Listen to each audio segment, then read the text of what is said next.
This meeting of the Group Insurance Committee is called to order at 4 p.m. on July 29th, 2026. We'll move on to roll call. Rachel, will you please perform the roll call? Jackie Weeb? Here. Thank you. Keith Killian is not present. Kaylee Krentz was not able to be here. I'm here. Rachel Drake. Jeff Bozzo? Present. Thank you. Robert Munson? Here. Joseph Silveira? Here. Thank you. Brenda Costello? Present. Gwen Partos? Here. Thank you. And Mike Martindale? Present. Thank you. We do have a quorum.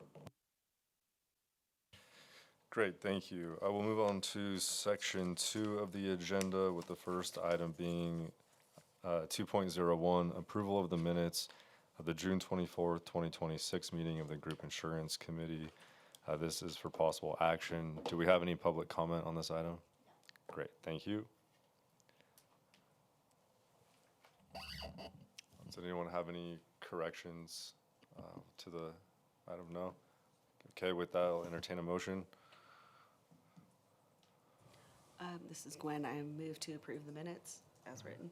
Okay, do we have a second? Rachel Drake, second. All right, any discussion? No? Okay, we'll take a vote. All those in favor say aye. Aye. Any opposed? Nay. Okay, motion carries or passes unanimously. We'll move on to item 2.02, presentation and discussion of Washoe County School District Group Insurance Claims Experience Report as of May 2026. This is for information and discussion only, and we have Lloyd Barnes and Nate Kerr from LP Insurance here to discuss this today. Welcome. Take them under the table. All right. You've got us both today. I have to run out to a personal appointment at 4:30. So if happens to run, I told Lloyd he's on the hook. Okay. So he better pay attention. Good afternoon, everyone. Nate Kerr with LP Insurance for the record, here to go over the Group Health Plan Report for Washoe County School District for the month of May 2026. Turning to Exhibit 1, our executive summary. Employee enrollment is relatively flat at 0.9% above the prior period, averaging 7,552 employees. Dependent units, that is employees who carry one or more dependents, is relatively flat, averaging 2,316 per month, and the total number of heads, i.e. belly buttons, is up about 0.5%, averaging 4,552 per month.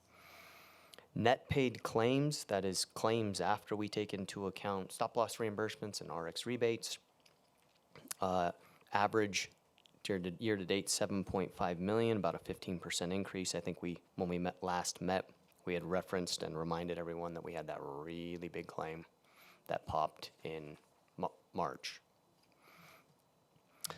Composite rate, we take the enrollment divided by the claims to give us a composite rate, which is how we like to track and manage this stuff.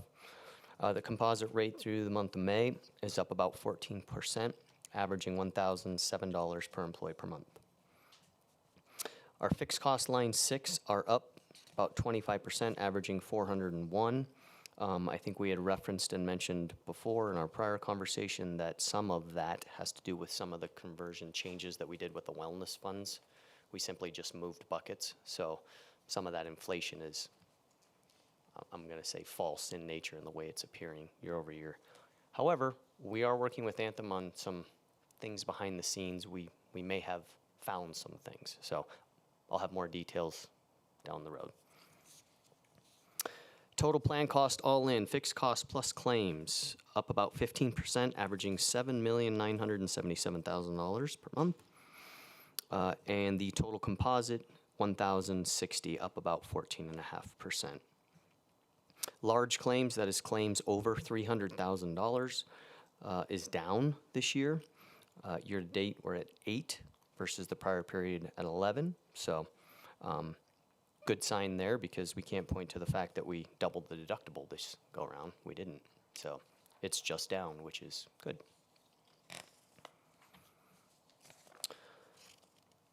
Notables, turning to Exhibit 3. Just some notables. Stop-loss reimbursements, line 22, you will see is up quite a bit. because of that big reimbursement that occurred in March. Now, that said, some of that stop-loss reimbursement that occurred in January and February, that's spillover from the prior period. So actually, right now, we're floating around, I think it's $200 to $300,000 we think is still floating out there in potential reimbursement. I know this committee asks that question about every week, so I made sure I had the number. Line 26, the pharmacy rebates. Just pointing this out as a notable, it's a timing issue that's somewhat skewing the numbers. As you all know, the standard cadence for pharmacy rebates is quarterly. So you would get 4 a year, right? Well, just due to the timing last year, we got 5. So we reported it in December when really it should spill over into January. I've asked our data analytics guy to move the number over so it smooths things out. But that may catch someone's eye, so I thought I'd mention. Let's see. No other notables, so we'll turn to large claims. Exhibit 12. We are at 8 claimants over $300,000 for the current calendar year. There were 2 new ones as of May. Just running really quickly down the list, our big one up top appears to have stabilized, which is great, which would make sense. It was a one-off type condition, if you will, which is good. Some of the other ones there, claimant number 2, 3, 4, and 2, 3, and 4 still appear to be growing month over month. So we'll keep an eye on those. Again, we always like to see those numbers flatline because that gives us an indication that it's stable. Turning to Exhibit 13, these are the number of claimants who went over the specific stop loss, which means we should expect reimbursement for those amounts. Obviously, our very large claimant is there, and this is why I referenced that we project that there is a potential, right? We don't know the exact amount, but a potential for probably another couple $100,000 floating out there. We're at about 1.6, a little over 1.6 in reimbursements for this period, and you can see there our bottom line down there, the total is somewhere around 1.9. Questions? Not seeing any questions for you today. Wow. Yeah. I'm starting to pay attention to what you guys asked So previously so I can get ahead of them, huh? thank you for the information. Okay, we will move on to item 2.03, presentation discussion on the health savings account HSA contribution amount for the Washoe County School District's high deductible health plan for the current and past plan years, and possible action to provide a recommendation to the Board of Trustees to approve a possible change to the HSA contribution amount for the Washoe County School District's high deductible health plan for the 2027 plan year, and this item is for possible action. Mackenzie is going to, and Nate are going to lead us in the presentation, so I'll hand it over to you two. Thank you, Jeff. Mackenzie Howard for the record. It's good to see all of you. In July, we normally don't meet, but thank you for being here. So for our HSA contribution discussion today, we're going to cover some historical context, best practices, and then some options for making a recommendation for plan year 2027. So historically, we have taken, and this is a pretty long description here, but we have taken the employee-only PPO medical premium. So we don't take the entire premium, we take just the medical portion. We take that of the PPO monthly premium and subtract the high deductible health premium from that. We find that difference, multiply that difference by 12, and that is historically how we have always determined what the HSA contributions are going to be for the following calendar year. So in this chart, you can see the breakdown from the past 5 years of what those premium differentials have been, therefore what the yearly HSA contributions were. You'll see an asterisk next to 2026 because this was the first year that we moved from a premium differential, I guess, course of action to a fixed amount.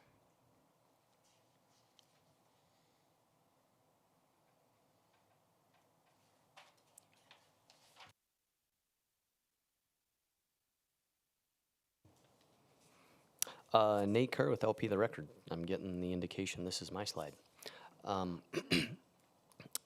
Just some common methods for HSA contribution formats. Kenzie has already referenced both of them. Flat dollar contribution, pretty straightforward, right? It's a fixed dollar amount. It is the same across all populations, and you can do that either with one flat amount regardless of enrollment, like you do $2,000, or you can do it by tier. Spouse gets X, family gets Y, so on and so forth. That is the more common approach for a variety of reasons, which we'll get into in following slides, but that is definitely the most common, but it is not the only approach. The other one common approach being the premium differential, which is how you guys have done it historically. Again, everyone's obviously familiar with that because that's how you've done it in the past. And then we were asked to at least speak to some of the other peer entities in the area to see kind of what is common among the peer employers in the area. A little bit of both. Let's see, City of Reno is flat, county is flat. Sparks actually just approved an HSA. City Council just approved adding an HSA, so they're actually going to have an HSA moving forward. They will be using a premium differential approach. Douglas School District is premium differential, and UNR we think is flat. We confirmed the number, but we're not 100% sure if it was flat or premium differential in their approach. Questions? It's pretty straightforward stuff.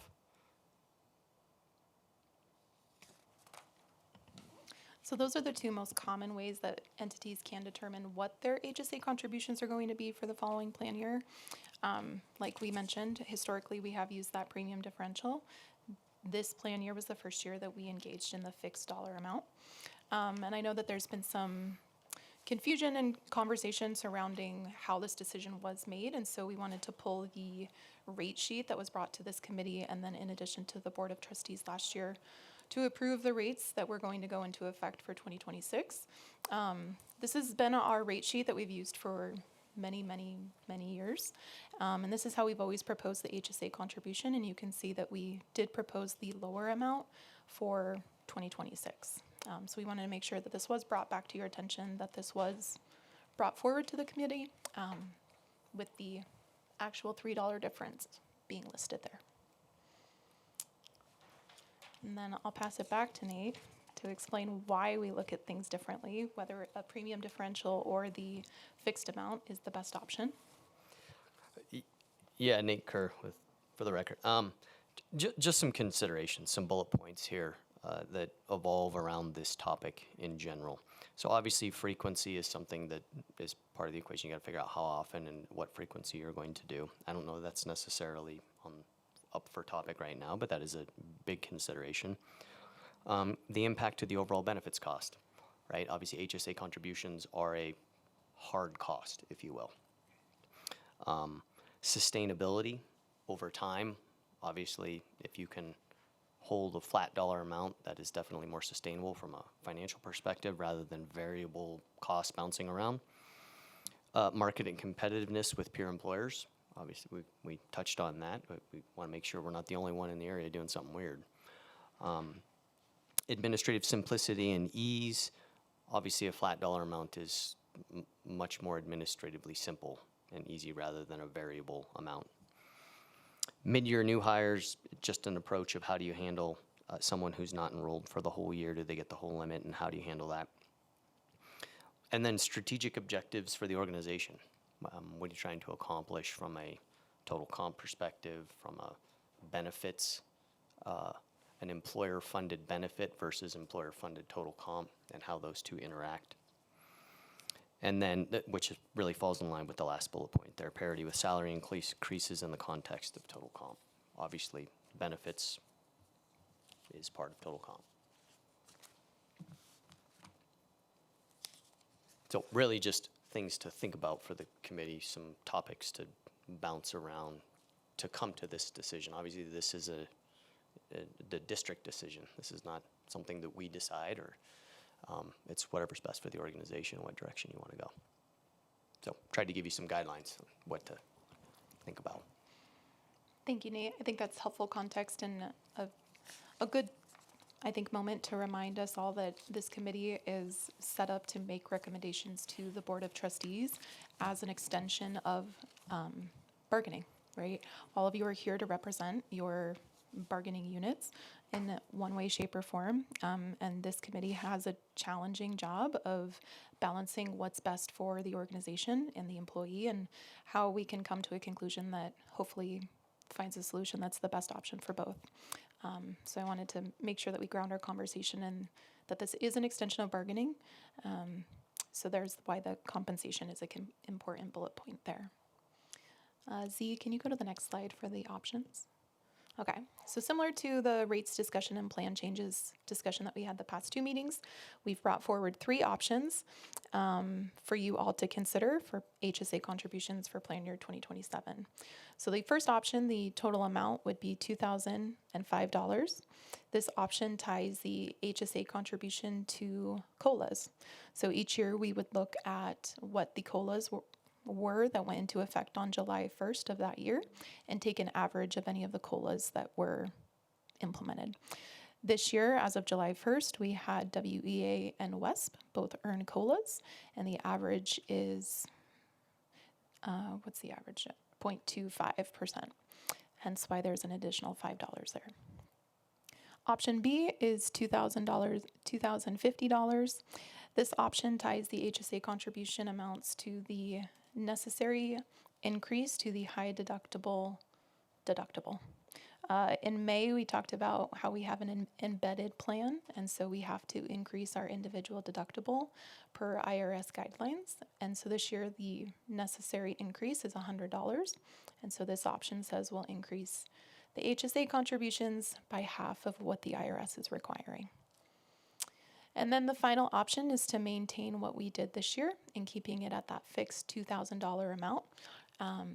The reason that this option is included is because it really fits in alignment with the decision that you all recommended in June with separating the analysis of the PPO rates and the high deductible rates. Looking at the HSA contributions in its own capacity is in alignment with the decision you all recommended in June. So we wanted to make sure that this option was proposed as well. Thank you, Mackenzie, to you and the team for going back and looking at this at the committee's request and coming up with some history and options. Looks like we have some options to consider here. But before we do that, are there any questions for Mackenzie or Nate on this item? Robert? Robert Munson. I just want to kind of go back just quickly. It is my understanding the reason we pay it out twice a year is so that if people leave, retire, quit, whatever, they only get the first payment, right? They don't get the second. And how does that work if they leave the district or they go on to COBRA with the district? Does that then go through COBRA? I mean, I'm just curious. Do you mean if someone earned the HSA contribution amounts in January? Right. And then decided not to come back this next school year? Right, or we're on FMLA and then their FMLA ran out and so they left for whatever reason. It really all depends on if they have active benefits, right? Yeah, so if they still maintained active benefits with us, they would earn that second contribution. Is that? Not COBRA. Right. But if someone was on a leave and still in a paid status, then yes. They would still get it. Okay, thank you. Yeah. Okay, if there's no questions, I guess we should take public comment. Do we have any public comment on this item? No? Okay. Then we can open it up for discussion among the committee members if you want to share any thoughts on this item. Rachel? Oh, we'll go questions. Robert? Sorry, my brain is working slowly. It's summer. My other question is retirees, they don't get the contribution at all, right? They can go on to pay a lower rate, but they don't get this, right? This is, okay, just wanted to. Correct. They can utilize whatever funds they had in their HSA account prior to retirement, but we can't contribute once they become retired. Yep. Okay. Rachel? Okay, so I I'm really interested in that option B, because we have seen continual yearly increases in the deductible amounts on the qualified high deductible plan. And so I like that that continues to go up as our folks are having to pay more out of their pocket. And I do acknowledge that we had a omission last year. We had a lack of realization on what was going on with the HSA contribution, at least some of us did. And so I think that it might also be worth considering a bump up from that addresses part of the division in what the premium was for this year for 26. And so I think that might be worth looking at in combination with that option B. Thanks, Rachel. Any other, Robert, you got your hand up? My question is, if we went with option A, and they were tying it to COLAs, would that, I just, I have an issue with that because some years you get a COLA, some years you don't. And insurance is, of course, we try to keep that a little bit separate. And then C, doing a flat contribution. If we continue doing a flat contribution, then each year we would have to reevaluate what that flat contribution would be. If we go with B, my question is, does that set a precedent if to leave it at the 2,050, as long as that deductible doesn't increase, we would leave it there? Or if the deductible increases, then we would revisit and have a discussion about different options. Is that's what I'm understanding? Is that what staff thinks? Can I take a try? Yeah. So my understanding, please confirm this is correct, Mackenzie, that if we went with option B, that it would tie it to future deductible increases. So if the IRS increases it $100 for, I guess it would be calendar year 2028, that then if it's tied at half the amount, then it would increase another $50.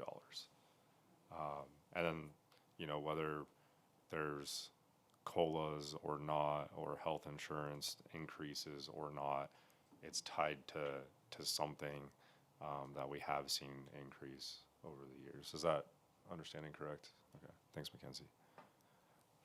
Mike?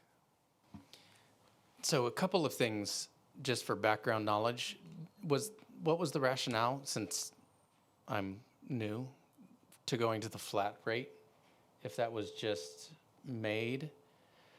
And then on option A, is it only the cost of living in those bargaining groups? And what was the rationale in picking the bargaining groups for the cost of living adjustment, tying it to WESP and WEA? I think I'll answer part two, and then I'll hand it off to Mackenzie to confirm and answer the rest. But I believe the rationale for option A tying it to those units is because they're the largest two units of the school district. We wanted to give option A as an option, so you would have something tangible to tie it to, right?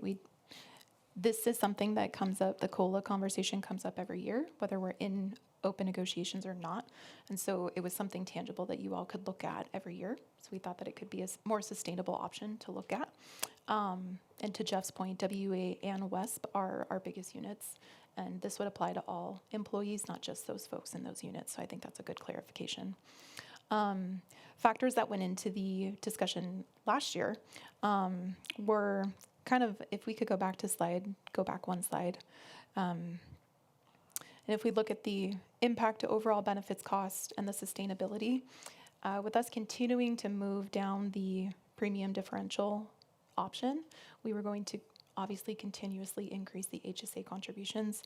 And we were confident that at one point we would have to move to a fixed option because it would not be sustainable to continue to go down that path. And if you go back, Z, one more slide, to the HSA, to the rates from last year, there was only a $3 monthly difference. And so we thought that that year would be a smart year to do it because it wouldn't be a huge hit, right? For example, if we did it this year with a 5% increase on the PPO and a 0% on the high deductible, that's a pretty big differential, and our employees would feel that HSA contribution difference, right? Last year, it ended up being a $38 difference per year. So we wanted there to be a employee component too, that they didn't feel a big change. Can I keep going?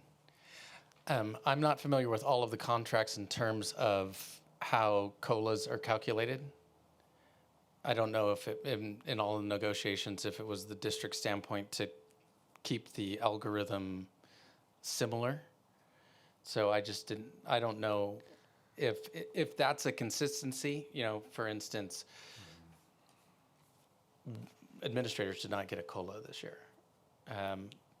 And so depending on what's negotiated in those two bargaining units, is that an adequate representation of the whole in terms of what was bargained is kind of a general question on that. Can I do two in a row? In thinking of sustainability, COLAs are out of our control based on how they're negotiated and calculated now. How consistent are IRS deductible increases? Nate with LP. In the recent past, pretty consistent, right? I don't want to speak on behalf of the federal government. I wouldn't even try that one. But they try and tie some of those increases to the inflationary world around us, right? And we've been in a bit of an uptick, I'll call it that, recently. So it has been pretty regular, but there is no established formal cadence of when they will do it, what frequency, what amount. It is somewhat arbitrary in that nature, but it has been fairly regular in the recent past, to answer your question. Hopefully that helps. Okay. Robert, you had a question?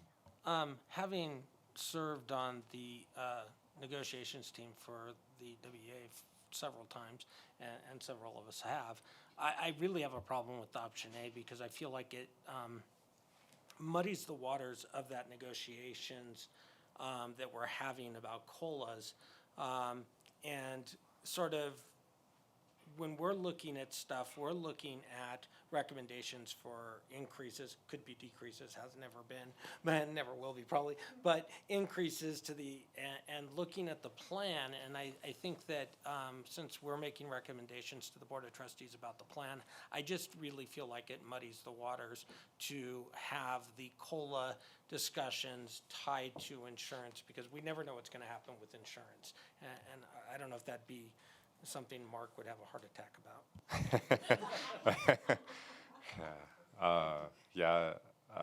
I won't even try to speak for Mark on that one. Were there any other comments or questions on this item? I'm not hearing much of an. Okay, we'll get to you in a second. I'm not hearing much of an appetite for option A or option C. I'll just share my input. I am a fan of option B. Because I do think the COLA item is murky and can be inconsistent, as some of you have pointed out. And also, if the IRS is connecting that to inflation, then having that as the benchmark, I think, is a good option for this for those who are on the HSA plan. I've said my part. Rachel, I believe you were next. So if we can go back to the comparison screen that we had, so it's number 4. I do want to point out that, yes, there was a $3 difference between the 25 contribution and the 26 contribution.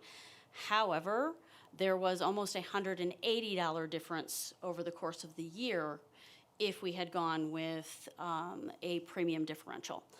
If you look at the PPO rates in the second group compared to the rate in the bottom group, it's $180 difference. And so I think that is why I point out that it is worth addressing.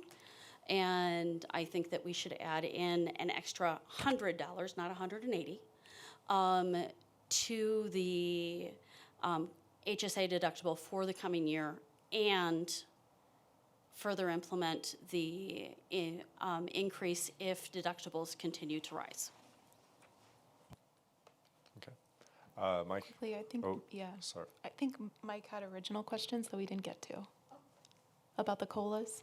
Did I get think to? I think you Okay, did. cool. Okay. I mean, it was along the lines of muddying the waters. In option C, is there a guideline? Do we have what are the considerations that you take into account when you're looking at rate increases? And does that just make it more complicated because we review those each year and less consistent? So I'm just wondering if option C strikes me as arbitrary, that the committee gives recommendations each year.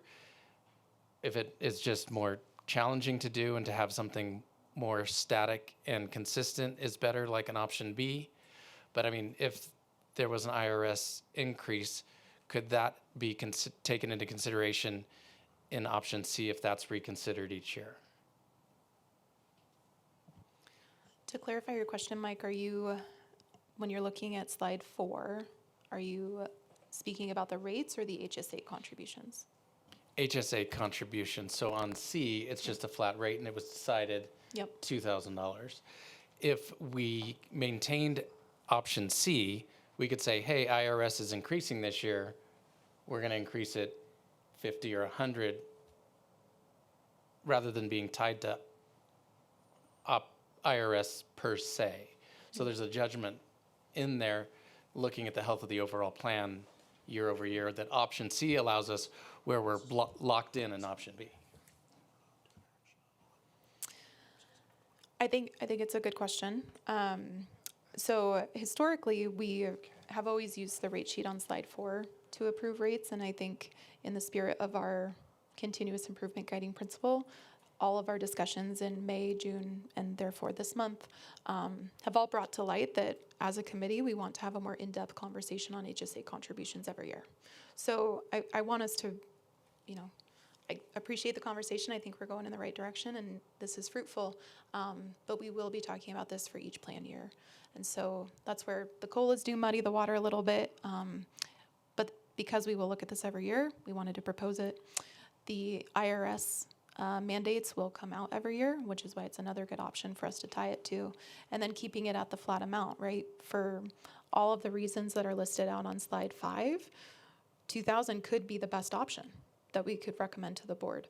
But then in 2, 3, 4 years from now, based on where we're at contextually, based on slide 5, on the list of things we should look at when we determine HSA contribution amounts, all of those can be reconsidered to decide what the best option is moving forward. Does that help, Mike? Okay. Robert?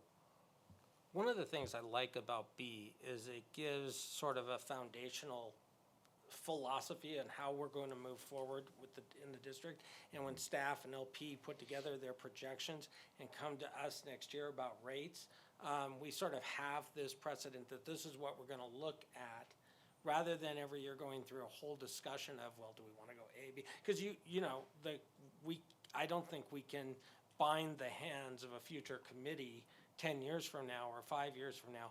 The other thing about A that really bothers me, I loved getting a 20% increase, but a 20% increase to that would have been, I think, disproportionate there. Not that I expect to get another 20% anytime soon, but Call the state. Yeah. but I just think that there are outlying COLAs sometimes, and sometimes our COLAs are not necessarily, they're done as bonuses and they're done in other ways that would then not trigger that. So I just really think that A is really, I find, again, muddies the water, there's lots of problems. C, I think, means we're going to really revisit this every year. And I think B tells us this is what we would like to philosophically use for future meetings. Okay. I think we've got a lot of input. Sorry, Gwen, did you have a question? Or I'm anything? sorry, I Go just ahead. want to Yeah, I have a question. I want to make sure I understood what Rachel said. That sounded interesting to me. You were saying Plan B, Option B, but an additional $100, kind of in acknowledgement of the differential. Is that correct? worth us considering. So Option B plus or BBB, or, okay. Sure, Robert.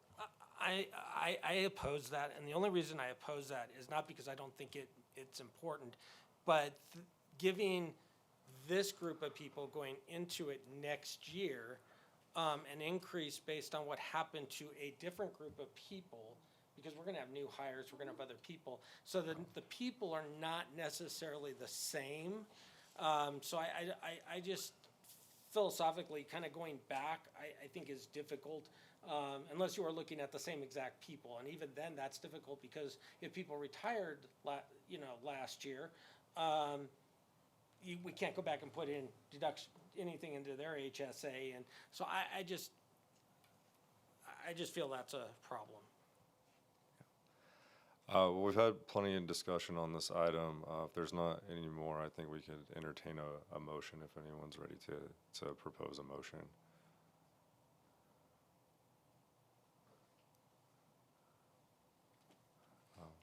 Robert? Robert Munson, I move that we adopt option B, moving forward with the HSA. Do I need to be more specific? You could just say for the 2027. For the 2027 plan year. Thank you. Do we have a second? Joseph Severa, I second. Okay. Any further discussion on the item? I'm not seeing any, so we'll take a vote.